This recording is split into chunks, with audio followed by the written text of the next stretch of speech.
Fultz. It was nice knowing you for 2 weeks. Bye.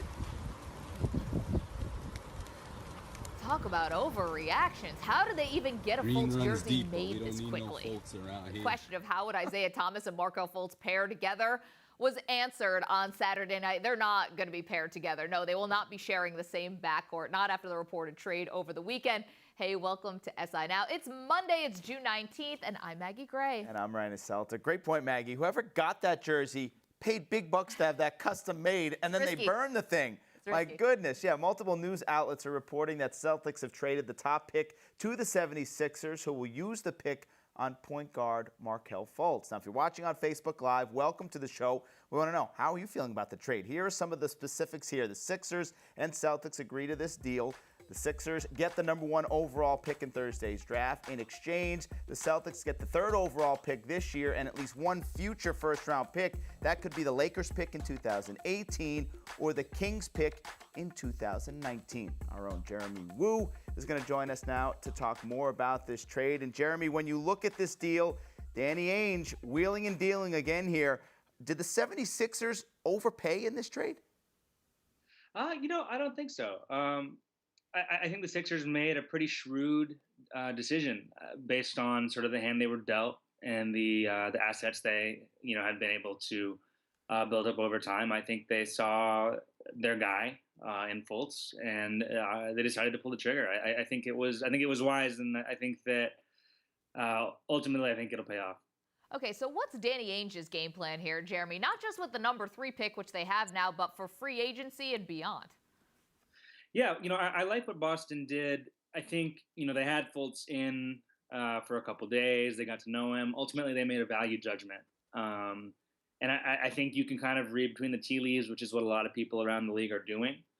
I think they're positioning themselves to make another trade, be it this week or sort of early in free agency. I think they're well positioned. They already have about, I think, $36 million coming off the books in terms of cap space. People have said they could go sign Gordon Hayward. Now what this does is it gives them more assets, gives them a little additional cap space even. If they want to go try to get Jimmy Butler or Paul George or someone like that, they can potentially add 2 stars. Okay, is Isaiah Thomas safe here? We were questioning what would happen if the Celtics had drafted Markelle Fultz. It would have been a crowded backcourt. Now that it looks like they will not draft Fultz, what does that mean for Thomas? Yeah, I would think Thomas is safe, at least for the short term, because he's on such an affordable contract right now. He could renegotiate this summer technically, but he's said that he's willing to wait until next year in order for them to get more players in. He will be due for, basically max money next year, and we don't know what this roster is going to look like. But I would say for the short term, yes. Next summer would probably be when I would start to wonder about what his future is in Boston. Jeremy, how about Philadelphia? We saw the picture tweeted this week of Okafor, Simmons, Fultz. The possibilities are endless. Yeah, they're all together there. The future could be very bright, but realistically, how far away are the 76ers? Yeah, it's a tough question. I think everyone is sort of trying to figure that out. But the fact is, these guys have never, set foot on the court together, for the Sixers. So we'll have to wait and see. I think it could be, just a couple seasons if everything breaks correctly. I think the big key is Embiid's health, because he's proven, that he's, is what he is now. He's a go-to guy for them. But it just depends on how available he's going to be. I would think Simmons is going to be healthy this season. He's had plenty of time off. We still have to see how it all fits. So I don't want to jump the gun. But I do think that in terms of, each of those 3 guys, their strengths and weaknesses, I think it's a really solid in terms of projection, very promising. Okay, let's move away from this trade for a second and talk about some other news from the weekend, and that is Paul George informing the Indiana Pacers that he will not be signing a long-term deal. Of course, George, very coveted in this league. I'm sure every team has called and inquired when he will become a free agent, not this year, but after next year. So, Jeremy, essentially a team would be taking him on for a 1-year rental before he said he wants to go to the LA Lakers. Now, it would make a lot of sense that the Cleveland Cavaliers, who are definitely a piece away, would want Paul George's services. How realistic is it, though, that George could go to Cleveland? Yeah, I'm not really sure how realistic it is. I mean, I think it makes sense that Indiana, it's been reported they've made calls. I think that is sensible. Would he be a better fit than Kevin Love in terms of matching up with Golden State? Probably, but I still think it raises even more questions just because if the role George has played, it gives you a third ball dominant player, next to LeBron and Kyrie. We also don't know if David Griffin is going to be back in Cleveland. That hasn't been settled yet, so it's pretty early to call. I don't know how realistic it is because I don't know if you're Cleveland and maybe you're a little bit nervous about if this doesn't work out, LeBron's going to walk. I don't know if you want to have two stars who could walk in one summer and then just leave you gutted. Jeremy, LeBron's been very vocal about his support and his friendship with Paul George. When you look at a possible super tandem, how would James and George compare to what they have out in Golden State with Durant and Curry? Yeah, I mean, I do think it'll help them match up with Golden State. Cleveland with LeBron, as he is healthy, should be able to win the East every year. With LeBron and Kyrie, regardless of who, is around them, they have enough to do that. But I do think when you look at, lineup versatility, particularly on defense, having George as another guy who could maybe, guard KD in the finals and take some pressure off LeBron. It's crazy that we're talking in those types of terms before this has even happened in terms of like how they match up with Golden State. But I mean, that is kind of the question everyone sort of has to deal with now, just knowing that the Warriors are probably going to be there for the next, 2 or 3 seasons at least. Okay, but there might be a wild card in all of this, and that is we don't exactly know what Magic Johnson and Rob Pelinka may be thinking when Paul George is basically saying, I want to come to you, I will come to you when I hit free agency. But Jeremy, is there a possibility that they would want to make a move for George this season? Yeah, would it be smart? I don't know. You might as well be patient. But it's LA and there's pressure, to be good. They are in a position where, they don't have their draft pick next year. Boston has it now. So it's not like, this season they really need a tank. So, I mean, if they wanted to, package, say, like the number 2 pick to Indiana, maybe with another piece, and maybe, incentivize the Pacers, like, look, you can have this pick, you're going to get something back for it, but you need to take on one of these bad contracts we have. They have Luol Deng, Timofey Mozgov, both bad deals that are on the books. Maybe that's something they consider if they can shed that money and do it now. But otherwise, I think that they are incentivized to just wait it out if he is coming. Then be patient. All right, Jeremy, mentioned the champs. Let's talk about the Warriors. Steve Kerr had some interesting things to say comparing 2 of his players in Durant to Curry this week. Listen to this quote here. Kerr said, Steph is my size. He's literally exactly my size. So what he's capable of is all based on his amazing skill. But he can't do anything about being 6'3" and 175. In the playoffs, especially when you're having to protect the rim and do so many different things, there has to be a level of physicality that factors in when you're having these conversations about who the best player in the league is. That's why LeBron is there. That's why Kawhi is there. That's why KD is there. That combination of skill and physical sheer force. What do you think, Jeremy? Is Durant actually, after one season, more important to the Warriors going forward than Steph Curry is? I think in the on-court sense, yes. Because, Durant seems like he'll opt back in. He's going to be there for a while. I think we saw, in the finals, how much of a difference maker he could be. Just because, we've seen Curry in the playoffs, been able to, occasionally get thrown off by a defense. He's sometimes going to have off nights when he starts off slow. Durant is the kind of guy where he's such a matchup problem. He's so big that he kind of can just get, as long as he's feeling good, he can sort of do that for you every night. In the off-court sense, I think Curry is just as important just because of how responsible he is for the culture the Warriors have built, which, it's kind of cliche, but when you're talking about Golden State, it's sort of, I think, a vital part of the conversation. I think they're both, very important when you talk about, that aspect of the discussion. Jeremy, we all kill time different ways. Some people maybe binge on Netflix. Maybe sometimes you take to Twitter. We saw Kevin Durant firing back last night when he claimed to be bored on a flight that did have Wi-Fi. He was giving it back to some of his Twitter trolls. So between the Nike ad that ran right after the buzzer sounded on their championship saying, debate this, is Durant giving too much attention to the haters? I don't think so. I kind of am glad Durant is back on Twitter. He had some interesting tweets back in the day. People like to go back and look at it. But I think it's nice. It makes him more. It humanizes him in a way. I think there's probably a PR angle behind it. But I like it. I mean, I like that he is at least willing to engage. I think a lot of stars, are going to sit there and not worry about it, which is, defensible. But it's kind of fun seeing KD come in and, dish some of it back when I think probably half the people tweeting at him aren't expecting it. Yeah, sometimes they just can't resist, can they? Can't help They got to go back at him. Jeremy Woo, hard to believe we're already talking about next year. The finals have been over, what, just over a week, Maggie? It's the NBA's fault. It sure it's all is. these super teams. It's the only thing we have to talk about. Jeremy, thanks for being with us. Anytime. Thanks, guys.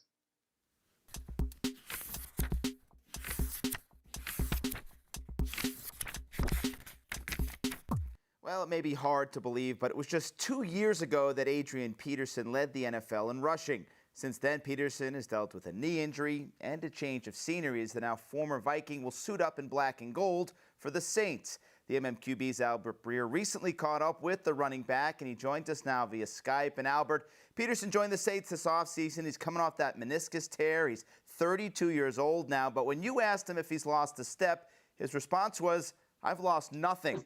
What was your biggest takeaway when talking to him?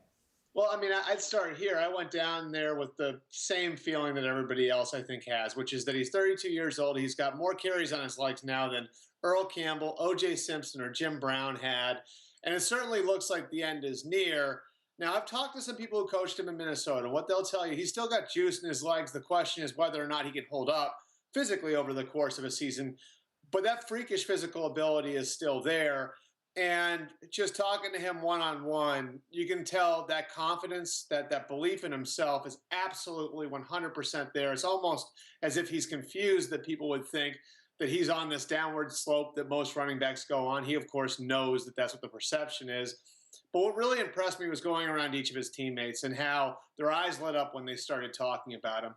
Again, it's June. They're not even hitting yet. The risk of injury isn't really there yet. So a lot of this, we don't know what it's going to look like in October and November, but I can certainly tell you that Adrian Peterson doesn't feel like the normal rules that apply to aging running backs apply to him, and his teammates don't feel that way. And to be fair to both Adrian and his teammates, the rules, the physical rules of what a football player is supposed to look like, of what a running back is supposed to look like, really haven't applied to Adrian Peterson over the course of his entire life. So maybe it's different here too. What about his fit with New Orleans? What's the ceiling for Peterson with the Saints this year? Well, I think one of the main things that Mickey Loomis and Sean Payton looked at when they looked at the idea of bringing in Peterson was maybe creating a little bit of a better environment around Drew Brees. I mean, look, this is a guy who has consistently been close to 5,000 yards passing, and a lot of whether or not the Saints are 11-5 or 7-9 has rested on the shoulders of Drew Brees in that passing game. And obviously Mark Ingram had a breakthrough year last year, and the idea here is trying to take that to the next level where they've got a running game that can win games for them in the fourth quarter. So at 38 years old, Drew Brees won't need to be a superstar every single week for the Saints to have a chance to win. It's the same concept that you saw with John Elway at the end of his career when Mike Shanahan went in there in Denver and built that running game around Terrell Davis and had a great defense there. And even what we saw with Peyton Manning and that great Denver defense a couple of years ago, I think for Mickey and Sean, it was really about how do we create the best environment for a quarterback.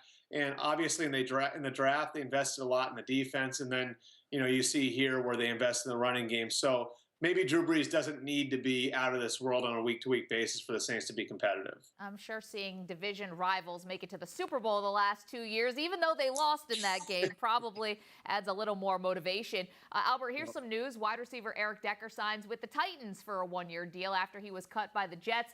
Titans have now added 2 new receiving targets for Marcus Mariota to go along with that very dangerous backfield. So has this team turned into a contender for 2017? Well, I think what's really interesting about what the Titans have done, you look at a lot of times a new general manager goes in and is just collecting talent. And you can see where there's rhyme and reason to everything John Robinson has done. Now, last year, it was kind of about going the other way when everybody's investing in the passing game and building a big, strong offensive line and putting DeMarco Murray and Derrick Henry behind it and giving Marcus Mariota that infrastructure of the running game.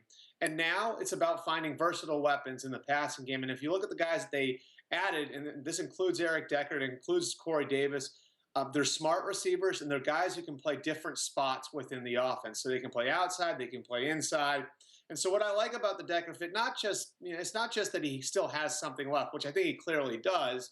It's that it fits into what John Robinson's done over the first couple of years. And you can really see how he's building this team. What Mike Mularkey wants in his offense, what Terry Robisky wants in his receivers, those guys are getting that from John Robinson, and Eric Decker definitely fits into that. Okay, so the team that Decker was cut from, the New York Jets, the MMQB has said that they had the worst roster in the NFL, and that was even before they got rid of Decker and David Harris, who still has yet to find a team. Now, we saw this a lot in the NBA. Teams would really wave the white flag because they know they can't contend with LeBron James in the Eastern Conference. They can't contend with the Warriors in the Western Conference. Are Brady and Belichick having a similar effect on the AFC where teams are just waiting out this dynastic duo? I think it's simpler than that, Maggie. I mean, to me, what this is this is an owner falling in love with the idea of getting the #1 overall pick in what should be a fairly quarterback-rich draft. Okay, we've got USC's Sam Darnold, we've got Wyoming's Josh Allen, and UCLA's Josh Rosen potentially being part of the 2018 draft. I think Woody Johnson looks at that and says to himself, we need a franchise quarterback here. I'm sick of kicking the can down the road. I'm sick of these half measures, drafting quarterbacks like Christian Hackenberg and Geno Smith in the second round. We need somebody that we can build around. And so that's what the Eric Decker and the Davis Harris moves were a part of.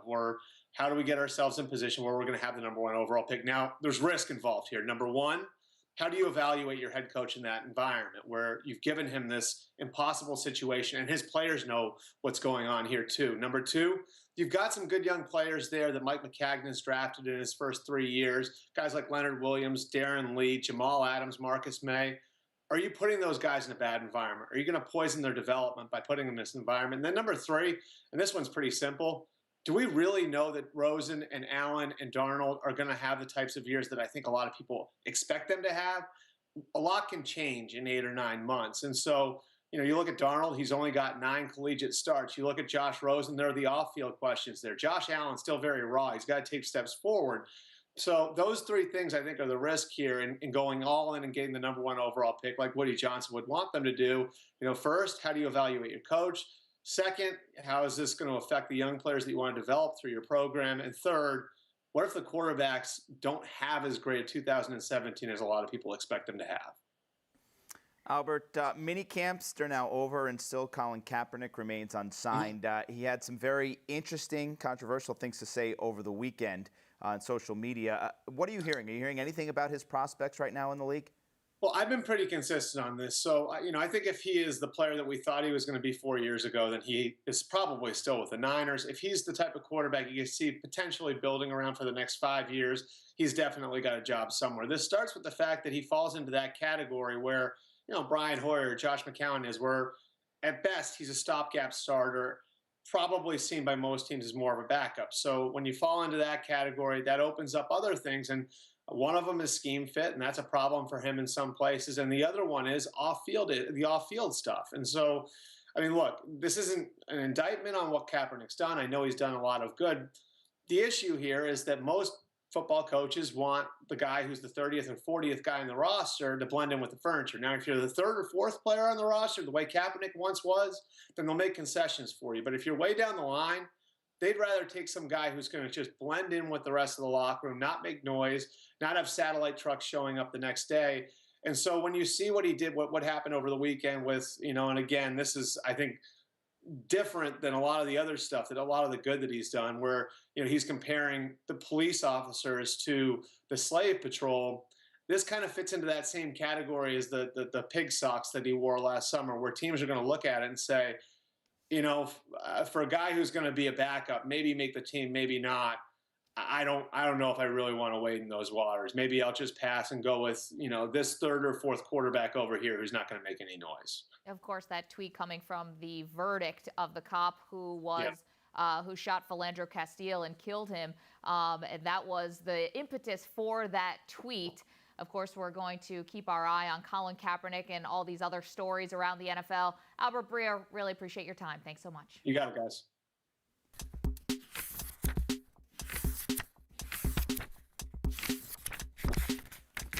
Of course, plenty of other stories from the weekend, including this misfire from broadcaster Joe Buck at the end of the U.S. Open. His girlfriend, Becky Edwards, All-American soccer player. Joe, that's actually his new girlfriend. That's Jenna Sims. They were all staying together this week. Maggie, any golf announcer knows you got to get the wife or girlfriend's name right of the winner. They're always there waiting for him. Brooks Koepka wins a major. Joe Buck with a major snafu at the end of the U.S. Open. He used the name of his ex-girlfriend from Florida State. That was actually Jenna Sims, his new girlfriend, who's an actress. Overall, Maggie, I don't know how much of the Open you watched this weekend. It was a good weekend for Fox golf team. It was. In their third season doing this now. But what do you think? Does Joe's little mix-up of the ladies at the end put a damper on Fox? Not to me, because I'm incredibly empathetic towards that. I'm going to think that Joe probably got a little bad intel there, went with it, and it ended up biting him. I've actually done this before, not on the air, in real life, and it's even worse. So I feel bad for Joe Buck, but no, I think Fox has finally started to nail this tournament in terms of the broadcast, and so I don't think that it erases and wipes away what they did for 4 days. No, I don't think so either. They have some great technology that they've introduced to the golf world, the shot tracer and some of the statistics that they use, the microphones in the cup. So I give Joe a pass here. There's like 150 golfers in the field. Does he have to know the significant other of every single one of these guys? Although here's the thing, Koepka was leading for like 4 holes at the end. You had a lot of time to prepare, maybe look more like than he was that. going to win for a while, so he could have got the name right. Thank goodness Brad Faxon, his partner there, lives in Florida with Koepka in the same town. He knew he was up to date on the love and romantic situation of Brooks Koepka. How about Ricky Fowler? Began Sunday's final round just 2 shots off the lead, but Fowler ends up finishing tied for 5th. Ricky's now still without a major, though he remains the most popular player in the sport. Now, interesting comments from his swing coach, Butch Harmon. He said, recalled a conversation he had with Ricky over the winter. Said, we had a conversation at the end of last year, and he didn't like it. I said, you got to decide, are you going to be a Kardashian or are you going to be a golf pro? You're the king of social media. You're all over these Snapchats and all these things. You need to reach down and grab your ears and get your head out of your you-know-what and get back to work. Now, if you've ever met Butch, and I have, Butch is he's in his 70s. Yep. He's at that stage where he's just going to say whatever he wants, and he says it to his prized pupil in Ricky Fowler. But is he onto something there? Ricky is very, very popular. He's never won a major. I'd say he's probably the most popular player on the PGA Tour. He's the flamboyant orange outfits. He's all over social media, which is great follow, but is it getting in the way of his golf game, you think? I don't think so. I think he put together 3 solid rounds at the U.S. Open and then just had a bad day on Sunday, which is unfortunate. But 28 to me is still not that old in terms of golf, so I think he has plenty of time to win this major. I just think these excuses are kind of convenient. You know, they just show the divide, I think, between old and young, where if a guy struggles, you can say, well, he's on the social media and the Snapchats and he does not dialed in 100%. Well, we've seen what happens sometimes when guys completely cut themselves off, isolate, shut themselves out. Do you think that helped Tiger Woods when he was growing up? I mean, you need to have a little balance, and this is just the era that we're living in. So to me, it just seems like a little bit of a convenient excuse you can point to now, but I don't think it's really having an impact on Ricky Fowler. Yeah, I don't think the social media aspect or his love life or anything that has to do with his golf game, but there is a mindset, maybe disconnect that I'm seeing. I saw a quote from Ricky after yesterday's round. Now, this is the second straight major. He started the Masters 1 shot off the lead on Sunday, faded on Sunday. He started yesterday 2 shots off the lead. He faded again in a major. And he said afterwards, you have to measure success in different ways, not just by winning, just because that doesn't happen a whole lot. Now, he's right. It doesn't happen a whole lot. Golfers lose 90% of the time. That's just a fact. Even the best lose most of the time. But do you ever think Tiger Woods would say he doesn't measure success by wins? Or even a Phil Mickelson or a Rory McIlroy? I cannot see them talking like that. And that leads me to believe that Ricky may be like many of the other golfers on tour. These guys are on tour. They can make cuts, win once in a while, and make a ton of money and be completely fine with that. I'm looking at that quote, and I'm recalibrating what my expectations are for Ricky Fowler. Yeah. You know, I don't think I have the same expectation for him now than I do for Jordan Spieth and Jason Day and DJ and the guys who I think are really taking the torch from Tiger and Phil and are the future. They're the present, Rory also, the present and the future of the sport. I'm just not going to look at Fowler the same way. I mean, that's a big concession to make. I would say in a outside of the bubble, like 35,000 foot view, it's actually probably a healthy way to look at sports. Like, hey, there's more to life. But if you want to be the best of the best, if you want to be elite, if you want to be remembered as the greatest of all time, that cannot be the approach that you take. Especially when the game is all about the majors. He says that quote after losing the John Deere Classic. That's one thing. Right. This is the U.S. Open. It's supposed to be about winning majors. That's what you measure success as in the game of golf. Or maybe it's just not in him to say the sky's falling, the world's going to end just because I ended a golf tournament, just because I didn't win a golf tournament. So perhaps it's just a little bit of hedging, a little. And it could be a very healthy life perspective. Try not to make a big deal out of it. Yeah. Meanwhile, controversial ending between Andre Ward and Sergey Kovalev over the weekend. Ward won the bout, but not after some borderline low blows, which Ward admitted after the game was part of the plan. Of course, Ryan, I know. This is not the boxing match that everyone wants to talk about. They'd rather talk about Mayweather and Conor McGregor. One snag for this upcoming August 26th bout. Dana White said the boxing match will be held at T-Mobile Arena. Only problem there, Ice Cube's Big Three League is having their championship game at T-Mobile Arena on the same night. Ryan, who should get the venue? Who should? Whoever's going to pay the most money is going to get the venue, and I think that's going to come from the Mayweather fight, to be honest. The amount of money that's on the line. If they want T-Mobile Arena, they're going to pay to get T-Mobile Arena. And no offense to Ice Cube, he may have to move his game. Here's the thing, though. I believe Floyd Mayweather likes to fight at MGM. That's where the Pacquiao fight was. Yeah, so that may be played, too. I thought there was a bit of a connection there. You talked about the low blows in the fight over the weekend. How are they going to control the low blows that are going to happen in this fight, Maggie? It's McGregor's instincts are to do things a lot differently than the rules are going to allow. So that's what I thought of right away. He's getting paid so much, he's going to retrain himself in this short amount of time. It's always going to be in the back of his mind. If I throw an elbow or if I throw a kick, I'm not getting paid. And since money is the most important thing to Conor McGregor anyway, I think that will be on the front of his mind.